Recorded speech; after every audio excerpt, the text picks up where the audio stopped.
excited to be here today and thankful for the opportunity to speak with you all. So, if you've ever heard me speak before, you know I like to leave you with some practical advice and tangible things that you can take.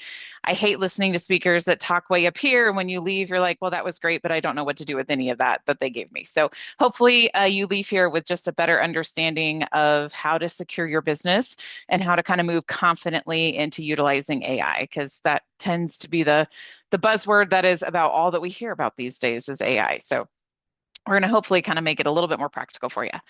So quick intros. I'm not going to do an intro again. Thank you, Daryl, for that. I appreciate it. Really, if we go down to kind of the session purpose today, if I could boil it down to one phrase, this is where I landed on, which is really kind of exploring that intersection between cybersecurity and artificial intelligence. So some of what we're going to talk about today might be review for you. I truly believe that it's good to kind of level set everyone when we're talking about security and AI. So we're going to talk about foundations a lot. I also feel like people overcomplicate things when it comes to technology and security. So foundations are really important to me, and I feel like that is a piece of this conversation. So we're going to talk about foundations and kind of build everybody's knowledge from there. But I really do feel like understanding that combination of where cybersecurity is and where artificial intelligence lies is my goal today. All right, so full disclosure, I know we have about 50 minutes, 45 minutes or so. I am combining 3 presentations into one. So I have a lot of content today. I'm going to move through things pretty quickly. Please throw your questions into the Q&A. Tiffany and Daryl are going to help kind of monitor that for me as I kind of chug through this data and information I'm going to provide. I am able to stay a little bit longer. I know you guys have another session. So if there are questions, I want to make sure we get them addressed. And if I go through something that you really would like me to touch back on again or explain further, please throw that into the Q&A for us today. So real quick on agenda. First off, why are we here? We're going to talk through that. We're going to move into cybersecurity foundations, what I consider are the base level for really everybody, regardless of size or industry. And then we're going to understand AI, what it is and what it isn't. Again, getting that baseline understanding for all of us on the call. And then we're going to move into AI readiness and governance, kind of the security pieces around it, and what I feel like are the next steps for anybody that is going into kind of adopting AI within their practice. And then finally, just some practical steps and some quick wins that you can take back and hopefully get started or at least start talking about within your own organization as soon as this afternoon. So that is the agenda for the day. All right, we're going to move into setting the stage. So we'll kick things off with really kind of why we're here today. I know it feels like everything in technology is changing at lightning speed, and you're not wrong. The technology that we're seeing today is truly changing at a pace that we've never experienced before. So AI specifically is popping up everywhere, and it can be just kind of a beast to try to keep up with. And I say that even from sitting in a seat that I look and breathe this kind of all day long. So you have new tools coming out every day, and with that comes new risks, but also new opportunities, right? It's exciting, but it's also kind of overwhelming. So you get both sides of the spectrum. And there's one thing, though, that I feel like even with all of this change, right, the foundations of security have not gone anywhere. So the basics of protecting your data, of managing your access, of staying compliant, they are still the same ones that we've always relied on. And the risks and the compliance requirements that we're dealing with today are not brand new. I feel like a lot of people get this wrong, right? They're just showing up in new places and they might have a facelift, right? They have new names and new faces, but when you boil it down, the foundations and staying compliant and the security side of things are really very similar to what we've always dealt with. So today we're going to make hopefully kind of sense out of how AI fits into this picture of security and talk about what's changing, what's kind of staying the same, and how you can keep your business safe as you take advantage of everything that AI has to offer. So first, we're going to dive into really those cybersecurity foundations. One of the handouts that we have after this session is a full checklist of each of these items. So some of you actually might have heard me speak on this before. If you did, you'll know that's an entire 1-hour session. So I'm going to go through, again, our foundation. Some of this might be review for you. I'm hoping that several of you can take some good nuggets of information out. But Tiffany and Daryl and the team, they will be sending you both. I think you have access to the slide deck as well as an actual handout that lists all of these out with some additional information in them. Right. So when you talk about basic security hygiene, right, the things that haven't changed, this before we start talking about AI or how we're going to secure a business with AI, these things have to be in place for you. We boil these down into three areas. You have the foundation, you have building blocks, and you have what we consider kind of finishing touches. So again, roll through them pretty fast. You got to have a good full backup solution, something that is ransomware protected with business continuity built in. Business continuity is just a fancy word that says when the crap hits the fan, your business can still continue to operate, right? You have a backup solution that can fill in that gap so that you're not down and losing money. Next is a firewall. Next gen is kind of the buzzword. It just means the firewall has this kind of built-in smart capabilities, right? It can understand what's happening. It has some logic built into it. Antivirus, love it or hate it. Sometimes I wonder what it actually does on systems anymore. But if you're filling out any kind of cyber insurance forms, you're going to have to check the box. A lot of things, if you're a Microsoft shop, they are building and bundling this in together. So it's not an added expense, which is nice. Consistent patching, supported operating systems. I'm going to kind of group those two together. It is amazing to me how many of the breaches and issues that we see are simply based around not doing something as simple as patching a system.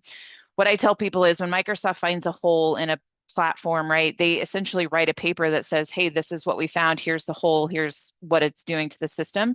The bad guys can just take that as a playbook. So this is why it's very important to just consistently patch your systems. And you also need to have supported operating systems in place. We just went through a change from Windows 10 to Windows 11.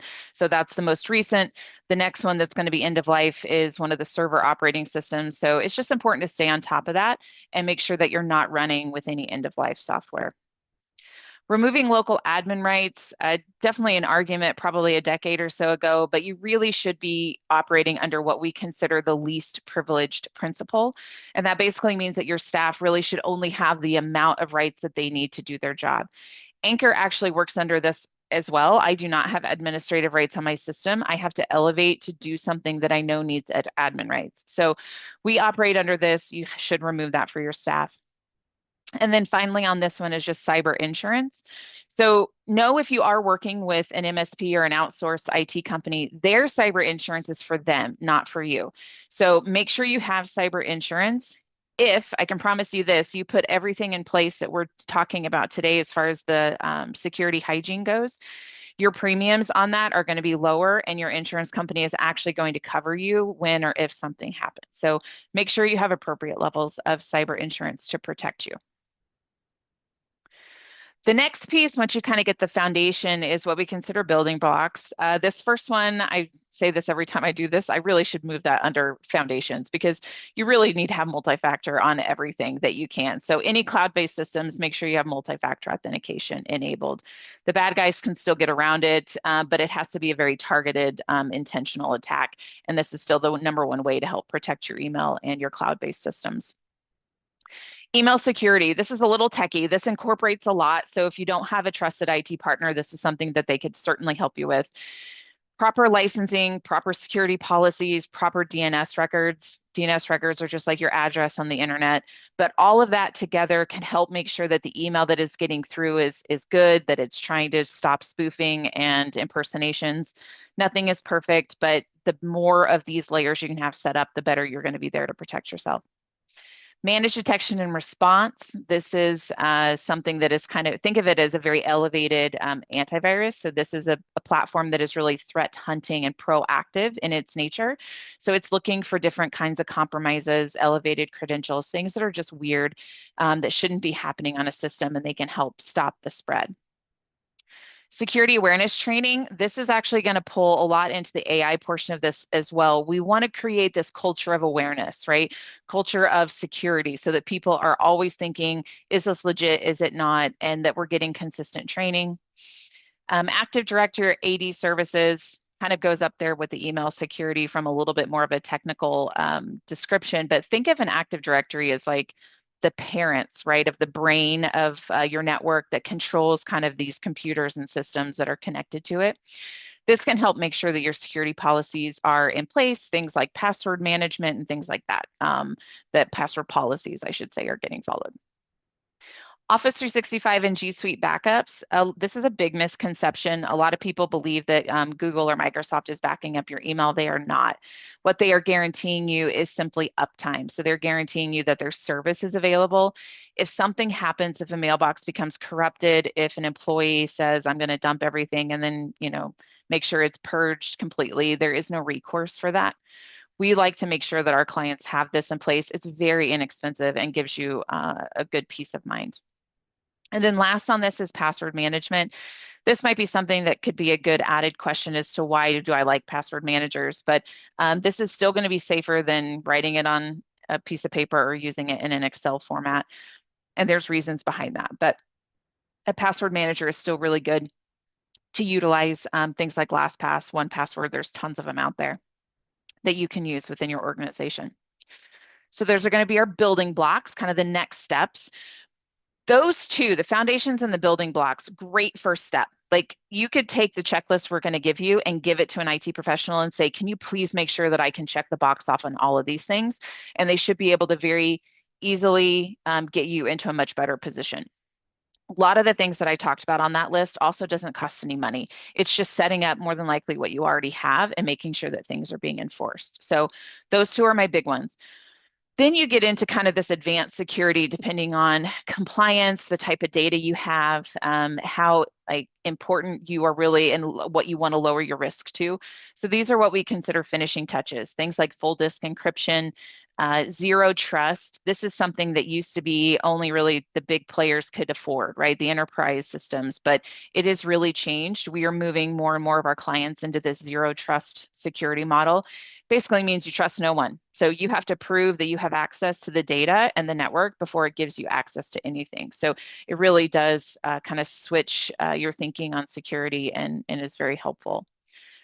Vulnerability scans, external pen tests, definitely just, again, different layers of security that you can do to make sure that you're constantly monitoring your network and your data. Tabletop exercises, those are fun. I tend to do them with our clients. It's kind of like a choose your own adventure. Where you can go in and just play the what if game.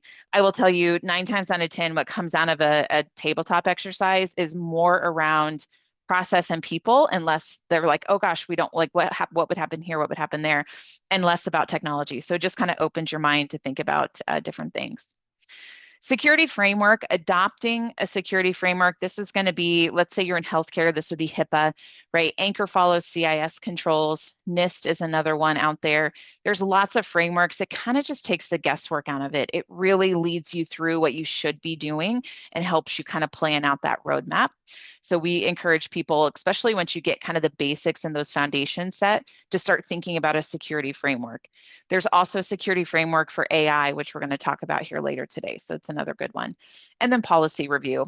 I hate it. I hate reviewing policies. I like starting with templates, but it is really important to make sure that you have the appropriate policies in place.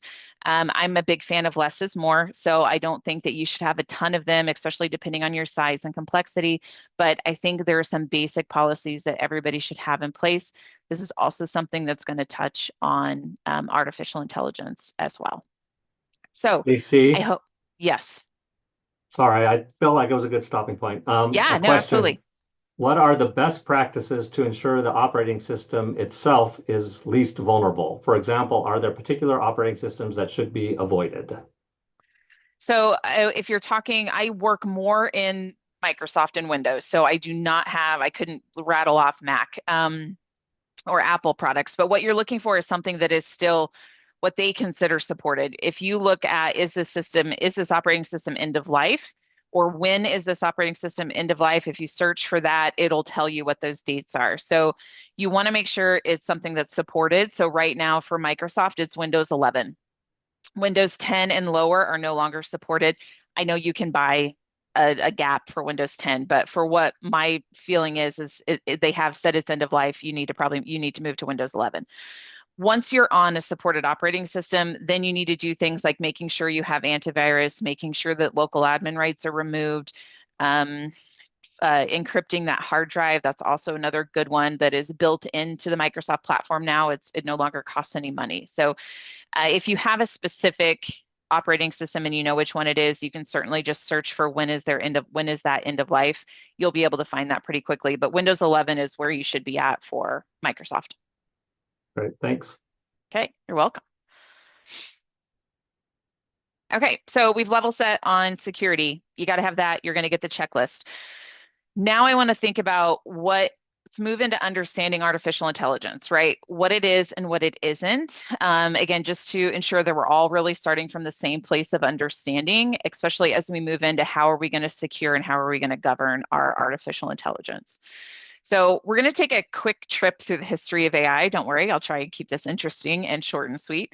But the idea of machines that can think actually goes way back, even to kind of ancient myths about mechanical beings. But the real story started in the 20th century. So in 1950, a man named Alan Turing, who was a British mathematician, actually asked a simple but yet pretty profound question at that time, which was, can machines think? And he came up with what we consider the Turing test, which is actually still famous today. And it's the idea that if you can't tell if you're either talking to a machine or a human, then maybe the machines can actually be truly intelligent. So that was kind of his thought process, which was definitely very different of anything that we had heard up to that point. So this idea that machines can think, then you fast forward to kind of 1956, and you have John McCarthy, who was an American computer scientist, and he was the one who actually coined the term artificial intelligence at a conference. And back then, computers, right, were the size of rooms. So this idea of them being smart was pretty wild. However, everybody was really full of optimism. People, they thought, you think of like Back to the Future, right? Movies, like people really thought we were going to have thinking machines and all of this stuff really pretty fast. But progress ended up being slow, really because computers weren't powerful enough and they didn't have enough data. So this is really what kind of led to this AI winter, where we just had this long period where it wasn't a thing because AI wasn't really living up to the hype.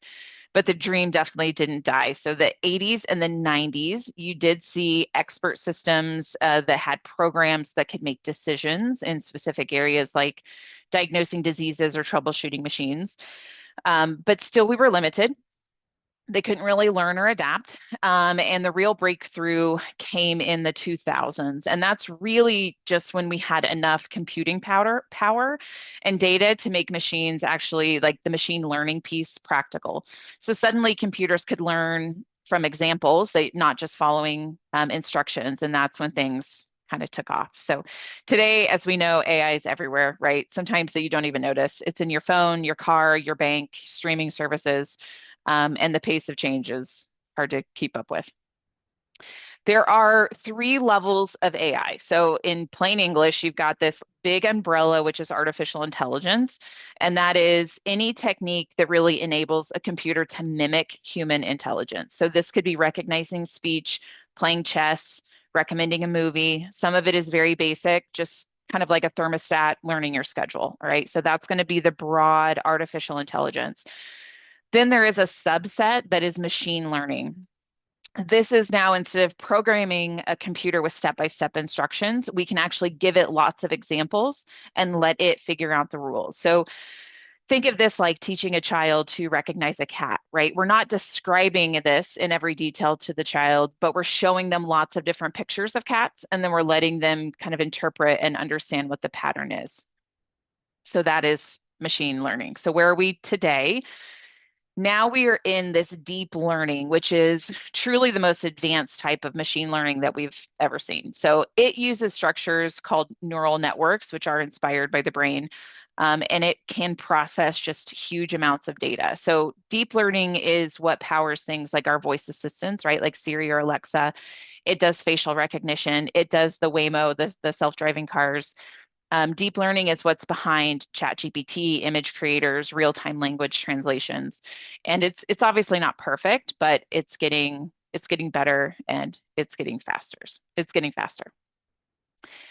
The other term that I want to make sure we talk about today is generative AI. You'll hear that a lot. Think of this as like a super smart intern, right? That's going to help you with administrative tasks and generate content. Hence the name. So generative AI is generating some type of content for you. It doesn't actually think like a person, right? But it is amazing at spotting those patterns and kind of predicting what comes next.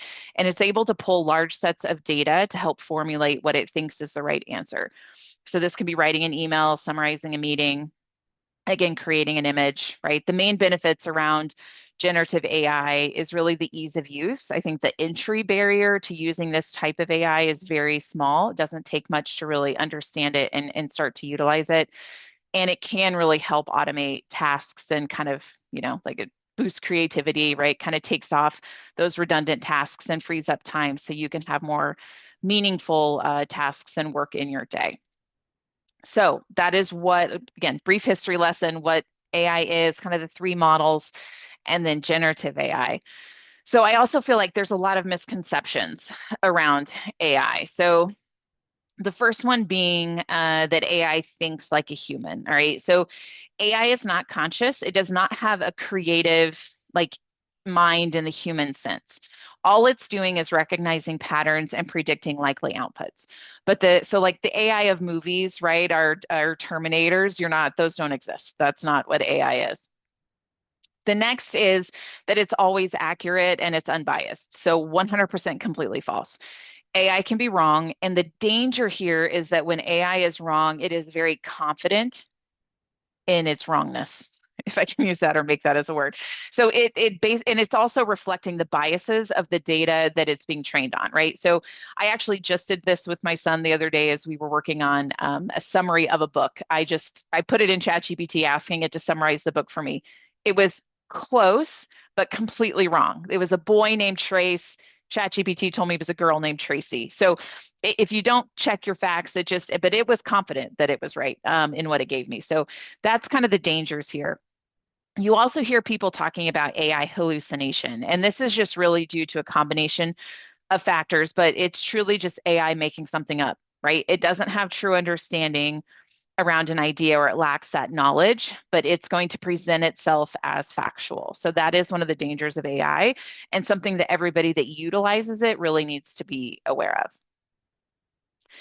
The next is that AI works instantly, right? No prep, you just open it up, type something in, and you're good to go. And this is not true. So success with AI really does require a good understanding or requires good data and good training.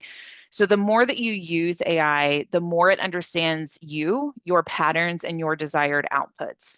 And the better it's going to be the longer you use it.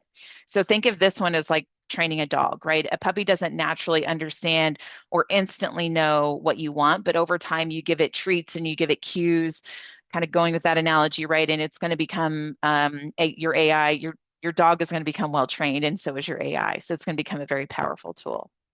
This does not happen overnight. And it doesn't work perfectly the first time. So I would encourage you as you start to dabble into AI, if you already have, don't give up. You can continue to train it. It can continue to learn how you operate and just get better and better. You can kind of mold it right into what you want.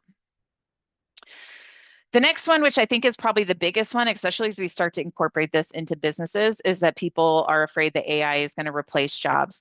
There's a lot of resistance to change. Doesn't matter what it is. So this is no different. But the reality is, I don't think it's going to happen. I really do not feel like AI is going to replace a lot of jobs. I think what it's going to do is it's going to automate those repetitive tasks and it's going to augment our human work. So in most cases, I think it's going to free up staff to focus on higher value and higher thinking activities. And there's a quote that I like. Oh, I didn't do the item. Okay, there we go. There's a quote that I like, this one here, that was from the Harvard Business Review. So this is that AI is not going to replace humans, but humans with AI are going to replace humans without. 100% agree with that. I don't think we're going to see AI replace a ton of jobs, but I also feel like we're going to see people who embrace AI outpace those that do not. So that's my prediction on this. And then the last one is just that AI can solve every business problem. No, I don't think it can.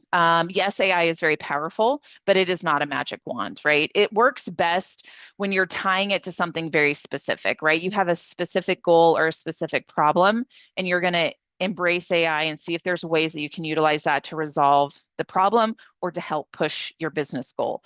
But it certainly isn't going to solve every problem that's out there. So those are my top five misconceptions. I'd love to hear if there's anything additional that you think maybe I missed or something I should add to the list for future Yeah, presentations. But maybe those are maybe my they can five. throw that in the chat. There are a Yeah, couple questions that popped up. perfect. I think actually one got answered by someone else, but they asked if you can elaborate a bit on zero trust. Um, Oh, but someone sort yeah. of posted on that, so I don't know. I think this is real, but let's verify it. Um, Sort of like ChatGPT. So Anna said that zero trust means never trust, always verify. This is a shift away from the traditional trust but verify model. Yep. Historically, once you had access to an environment, you could access most systems within it. With zero trust, even if you're already inside the network, you still have to prove you have a legitimate need to know to access a specific application. How was that? Beautiful. Whoever wrote that, kudos. Absolutely I right. know. So the shift that we've seen in that, which I think I mentioned, like when zero trust, when that model first came out, it was very complex and it was hard to put in place and it was very expensive. We didn't have any small or mid-sized companies that were even thinking about doing zero trust. But there are now platforms out there that make this super simple. And so, especially as we live in this hybrid world where not everybody's just coming into an office, right? We don't have brick and mortar and a firewall sitting here and it's handling all of our traffic and everything's safe behind this firewall. Those days don't exist anymore. And I don't think we're going to get back to them. What a zero trust model is in the platform that we utilize when we roll out, just make sure that regardless of who you are, like you are verifying who you are and that you should have access to this every single step of the way. The nice part is where AI kind of fits into that is a lot of that is happening fairly quickly and seamlessly behind the scenes. So again, the zero trust model used to be complex and expensive, very cumbersome. It has definitely shifted to something that we are now incorporating in small and mid-sized companies, and it's not breaking your budget at the same time. So it really is worth kind of a look and an ask. Which VPN do you recommend? Is one better than over another? One is not better than another. The platform we use is called Control One. I don't know if they sell direct. I think they sell through MSP channels. We like them a lot again with pricing and what we've done. We're actually rolling it out internally for us too. There's a lot of good VPNs out there. ExpressVPN is one that we see a lot, but really, if you want to utilize a VPN, um, any of them are good. You're just encrypting your traffic. So I don't have any one preference over another. Great. Anything Thank you. else? That's Okay. it right now. All right. So now we have foundations in security, we have foundations in AI, what it is, what it isn't. Now I want to move into really the security piece, which is probably what most of us are wanting to get to on this, is AI readiness and governance. So we're going to work into that. So I want to start with what I really kind of call the rush, right? This risk of rushing. And so we've all really seen it where AI is taken off faster than most organizations really ever planned for. And there's tools like ChatGPT, Copilot, GitHub, right? They're being used every day, often before leadership even realizes that it's happening. So the challenge is that adoption is really outpacing the security and the compliance. So it's not necessarily that people are doing anything wrong. It's just that they're trying to work faster and smarter. And if we don't have the governance or the boundaries in place, data exposure is really, it can happen before we even know that there's a problem. So this is the risk of people jumping in too quickly, again, without some of that governance and guardrails up. What we're seeing is that employees that are using AI without understanding what information is being shared, stored, or really learned from their prompts is part of the issue, and that regulators, especially those in healthcare, finance, and government, they are starting to take notice. So I think you're going to see. We work with a lot of financial firms and private equity firms, so we kind of pay a lot of attention about with the SEC. They're not really explaining or defining what they want to see out of AI yet, or with from a regulatory standpoint. But I firmly believe we're going to see that, and I think we're probably going to see that very quickly into 2026. Um, this last bullet point here around governance is that governance really isn't optional, in my opinion, when it comes to AI. It is not meant to slow innovation down, though. It's really meant to give you control and confidence as you move forward, right? So it is very foundational. It is a foundational part of deploying some of these AI tools successfully and safely into your network. So It's kind of the risk of rushing. I feel like when we talk to clients, that is the hardest part, is getting them to slow down just a minute so that we can make sure you've got governance in place. The problem, kind of some of the real world consequences that we're seeing, and we've all seen stories of this in the news, so I don't think I'm going to tell you anything that you probably haven't already heard, but one is really uncontrolled prompting. So this is that once that data leaves your environment, you're not getting it back. So if you're utilizing ChatGPT and you don't have a paid version and you don't have training turned off, everything that you put in that is going into an open source that can be used and trained for any model that they're using. So this, like, uncontrolled prompting is one of the biggest issues that we see. Then there's really an overly broad access. So when AI tools have permission inside your network to pull from, we're more of a Microsoft shop. So like SharePoint, Teams, OneDrive, where your data sits inside your network on your servers, AI will get into your data as far as it can, right? It doesn't really understand who somebody is or who they aren't unless you have kind of role-based access set up. So the biggest example of this, this is a real true example. We had a person from HR in one of our companies create a folder. That's okay. They can create folders. They created a folder in an open shared, their public shared within their company. So everybody had access to it. But then they dumped AR payroll information into that folder. I never asked why. I don't know why they did this. However, what that means is most of the staff didn't know that existed. However, when you're using AI, somebody can simply ask, how much does so-and-so make? It's going to comb through everything it has access to on the network and reduce, and provide an answer for that question. So this is some of that danger of not educating people and making sure that permissions and role-based access are in place before you open up AI to your network. So that's one of the overly broad access to your data that can be an issue. The next is lack of review, and this is really where no one checks or validates the AI's responses, right? I talked about helping my son with his book report. I knew kind of what the book was about, so I knew enough to say, I don't think the summary is even close to being accurate.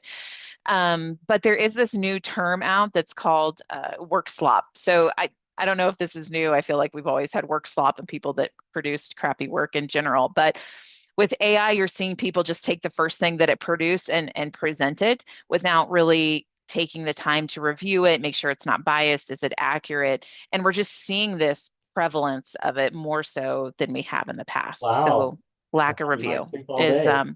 is a big one. Did you get up finally? Daryl, do you mind muting? Sorry. Oh, sorry. You're I actually good. have one more question. I thought I was on mute. No, go for it. Do Sorry, you have a everyone. That was question? my fault. Okay, My granddaughter's here visiting, so nice. anyway. Perfect. So speaking of AI, so if you turn off training in AI settings, will the AI be able to still learn as it should? So it's not, yes, in the sense of it's still going to learn you and how you like to be answered if it's turned off. But what you're stopping it is it going to be like super public inside their larger training module. I let everybody else do the bigger training. If you're using this for business use or for a company, you should always have the training that is public facing turned off. So it'll still learn you and it'll still continue to grow and get better, but you're just not then sharing all of your private data with the world. That's what you want to stop. All right, we'll continue on. So the next kind of real world consequence here is that there's no audit trail. So this means that we can't really trace how a decision or a piece of content was created. There are ways around this now to make sure that you're auditing what is getting produced. This really does determine based on or become an issue based on your compliance arena, right? So somebody in a higher compliance area really might need to have audit trailing turned on.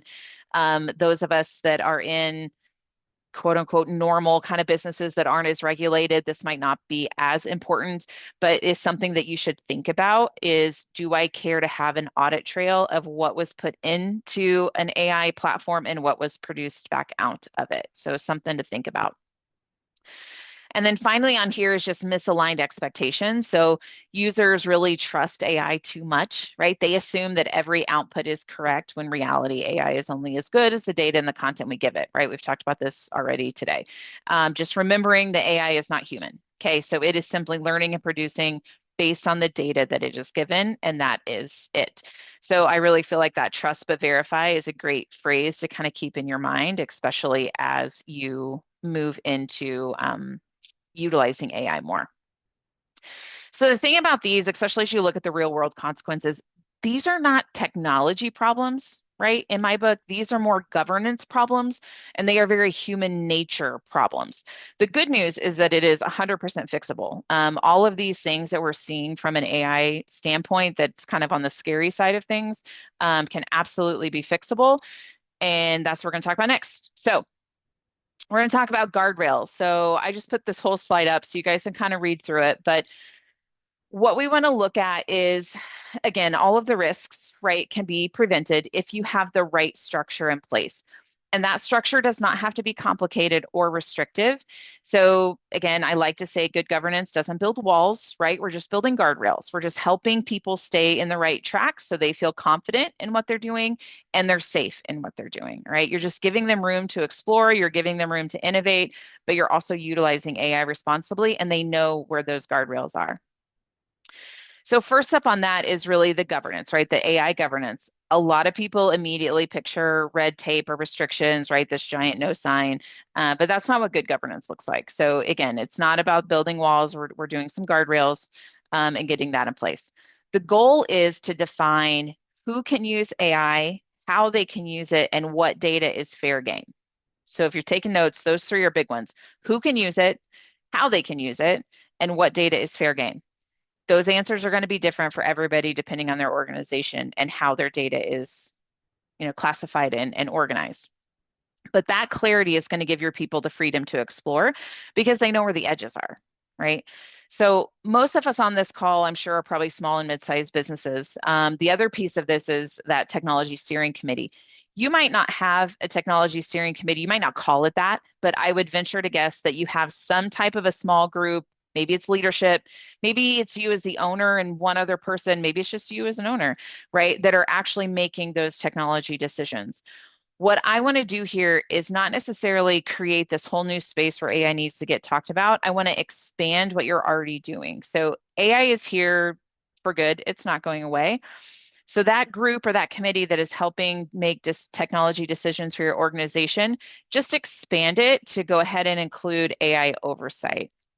Right? You want this group to be very intentional about discussing AI and kind of starting to build out what is okay and what is not okay. And that's going to look different for everyone. It greatly depends, again, on the type of data you hold, what industry you're in. But to the point is on this is that I really do want you to form some type of a steering committee and expand what you already have to include both technology as well as AI oversight. Part of that oversight is going to be including or going to be creating an AI acceptable use policy. Please do not start this from scratch. You can use AI to create this policy. So there are tons of templates out there, and you're looking for something that really, again, expands on your hopefully you already have an acceptable use policy around technology and computers. Now you're going to expand this to include AI. So again, this isn't a massive new program or process. Use what policy you have and expand it out to include AI. Finally, the last one here is I would encourage you to look at the NIST AI risk management framework. We're going to talk about it in depth next, but this is really designed to help organizations, really any size from small to big, kind of think through the fairness and the transparency and the accountability when it comes to utilizing AI. So because that NIST AI framework is probably new to most of you, I wanted to dive into it again, just briefly. I know we're doing okay on time. All right, so this framework is designed by the National Institute of Standards and Technology. It's the same US agency that gave us cybersecurity frameworks and everything else. So this is new. It was adopted in early 2023, so it's only a couple years old. They're already looking at kind of a second version of it that I'm guessing will come out next year. But this is govern, map, measure, and manage. So govern is the first thing. So this is all around accountability. Who owns the AI decisions, right? Think about that steering committee that we just talked about and define it. And this is really where leadership is going to get involved, right? To make sure that how you want to use it aligns with the values and the compliance that your organization needs. So that's your governance. Mapping is understanding how AI is being used with the data that it relies on. All right. So where is your data? Is it classified? We'll talk about that in a little bit. And who has access to it? All right. So you're kind of mapping out how AI can be utilized within your data. The next one is measuring. So this is about checking your performance and accuracy, making sure that the outputs are reliable, right? We talked about that before. We know it's biased, so we want to make sure we're checking or verifying. And then the last one is managing. So this is that ongoing oversight piece, right? It means just continuously monitoring your AI tools and how they're performing. Realizing that AI is not just oh, I said we're going to use Copilot or we're going to use ChatGPT and you move on with your life. Like there has to be continual management and ongoing monitoring of it to make sure it's doing what you say it's going to do and it's not causing extra harm and risk for your organization. So really, in short, this kind of platform here is just creating this common language for AI risk. So again, you can be a 10-person company, a 2-person company, a multinational firm. Like these 4 steps to govern, map, measure, and manage can really help you innovate safely and be ethical and align with your organization's missions and values. So even with kind of the best AI policy and the most informed AI steering committee, right, it's not going to protect you if your people don't understand it. So this is another huge piece. Again, I feel like it's pretty practical of what you need to do before you start letting everybody utilize AI. We know that most AI related incidents are from human error, right? So educating your staff is very important. This can be a couple big sessions. This can be small little bite-size things of what you feel like should be accessed, how you expect AI to be used, what the safety is, right? You need to teach your staff what data can be shared and what absolutely cannot be shared. And then you need to give them access to the appropriate tools. Okay, so figure out what AI tool you feel comfortable with. Again, utilizing your IT partners to make sure that you're making this decision together and you're educated on it. But what AI tools do you feel comfortable with? Create that AI policy, educate your users, make sure they understand what data should be shared and what shouldn't be shared, and then let's roll this out. You want to create, again, it's that culture of awareness and responsibility. But the other thing is I really don't lose sight of encouraging innovation, right? So and then encouraging it and then making sure that people are rewarded when they find something that really does help them. So that's again kind of empowering the people to stay within those guardrails and understand what they're doing around AI. All right, so once you have your people and your governance aligned, really you're kind of looking at compliance. All right, so you're mapping AI use to the rules that you already live by. So for most companies, this is pretty foundation to your organization, but you want to look at identifying where your data lives, right? We talked about that of understanding your data. You have to classify it. Classifying your data means, is it public? Is it internal? Is it confidential? Is it regulated? We'll talk about how you can do that. You want to assign ownership. Who is responsible for which data set? And you want to make sure that your data is clean. Is there duplicates, outdated, orphaned content? Is there folders that you didn't even know exist, like my HR example, right? That maybe now is open to everybody in your company and has payroll information in it. So you really want to be able to find your data, understand it, and classify it. I will say this is the one thing that most clients do kind of kicking and screaming, right? This is not fun to do, but when you talk about feeling confident and reassured that you're using AI in a responsible manner, it all comes down to understanding your data and knowing where it's at and making sure that it's classified and people have access in the appropriate manner to that.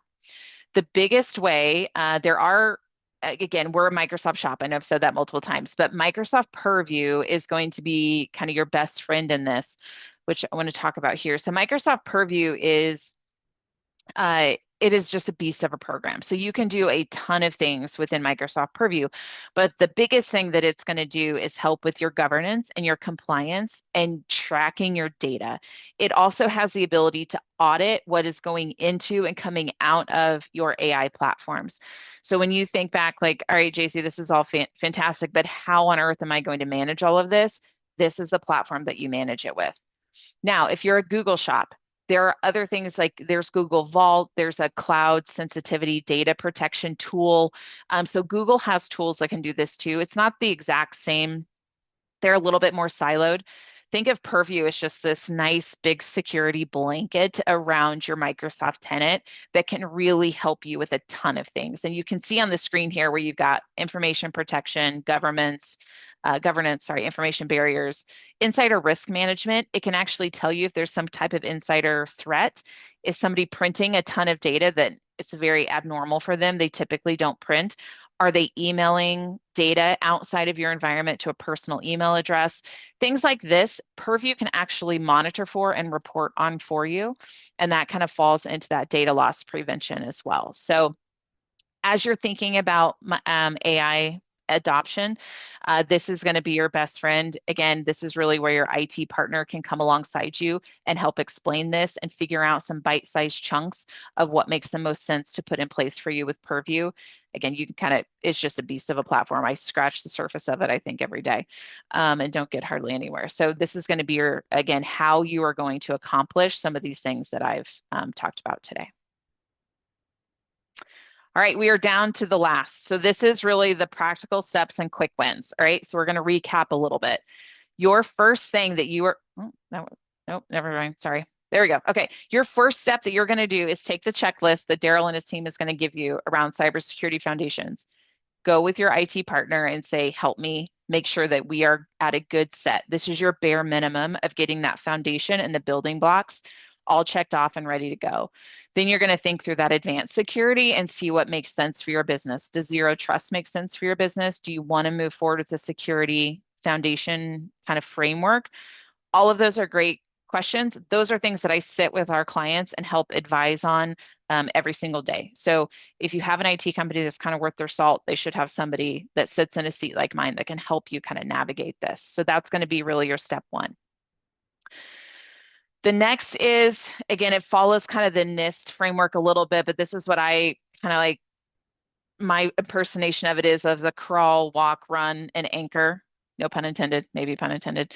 But it is really good to kind of understand your AI readiness is just this journey, right?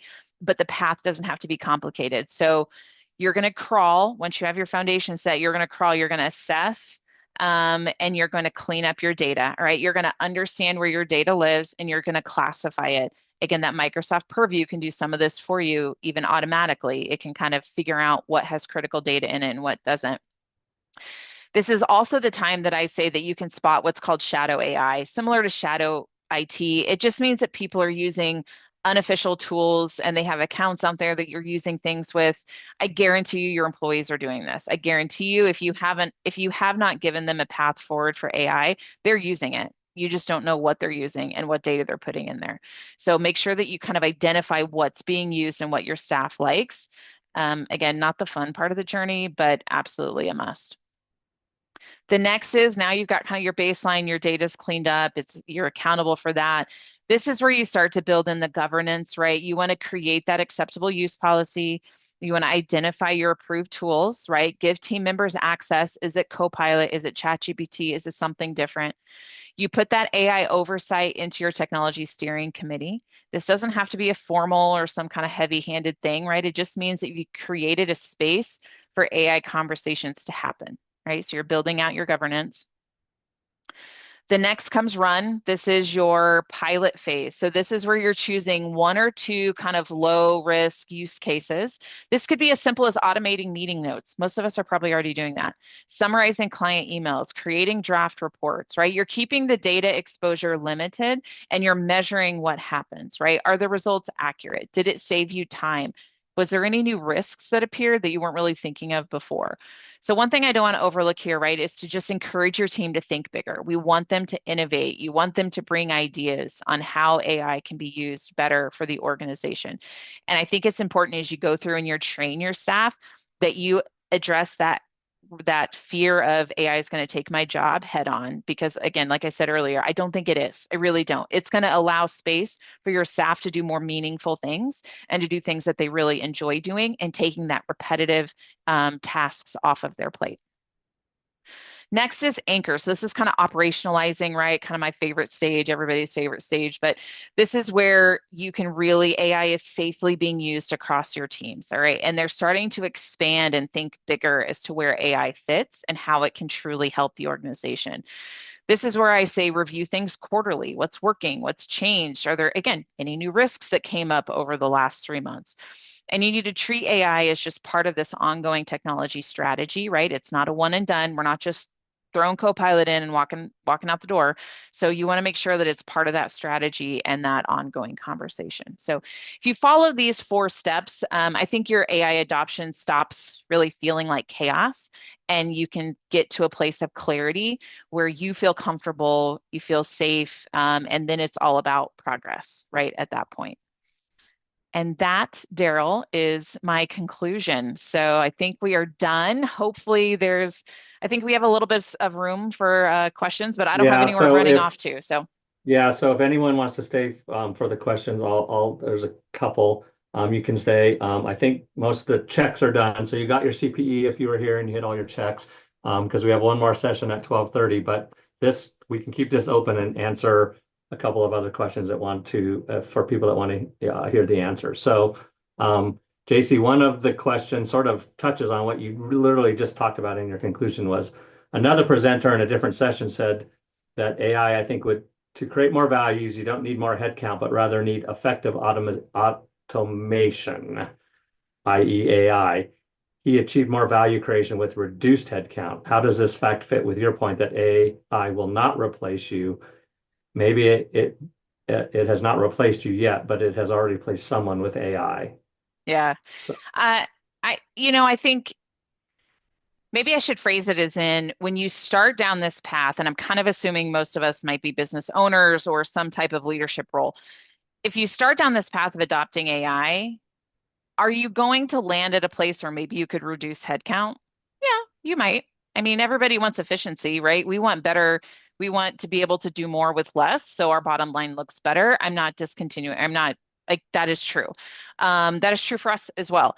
But I think that we don't want to start with that of, oh my gosh, I'm going to use AI and my goal here is to fire people, right? My goal here is to reduce headcount. Don't start with that message, because I think some people will surprise you at what they can accomplish with AI and or what maybe a role might change into.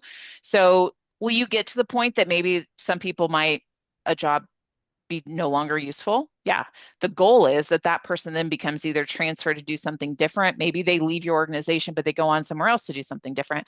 That again is more meaningful to them, like and less repetitive. So I just feel like don't start the conversation or the thought process, especially with staff, right? Of I hope let's put AI in and maybe we can reduce staff by 10%. Don't make that your first thought process. See if you can do efficiencies first, then decide how that looks for your company. yeah, I think that's a great approach. One final question from someone that says, we have an established DLP program in our organization. The data and analytics team is discussing implementing Microsoft Purview primarily for the Power BI tenant. Should Purview be integrated with our existing DLP program, or is it expected to operate separately? It's hard to say because I don't know what your existing one is. The way that we use Purview is it really is the data loss prevention platform. So that is, we don't have anything else tied along with it. Purview becomes our data loss prevention. It is what it's managing our data loss prevention policies. So we don't have anything else in conjunction. So again, I don't know what you're using, but Purview could maybe replace that, what you're using. It could also augment. So I don't think it would, wouldn't be a Yeah, bad thing to put in place. yeah. That's sorry, that's a little trickier question to answer. Yeah. That is it, JC. I Okay. think this was great. I think people got a lot out of this. Again, for anyone that's still on, Anchor is a partner in our member savings center. I encourage you to check them out and consider them for your managed IT partner. Again, we love local Colorado companies and they are fantastic. JC, we'll probably see you again in the future. Sounds Thank you good. for being here today and have a great holiday. Awesome. Thanks, you guys as well. Appreciate it.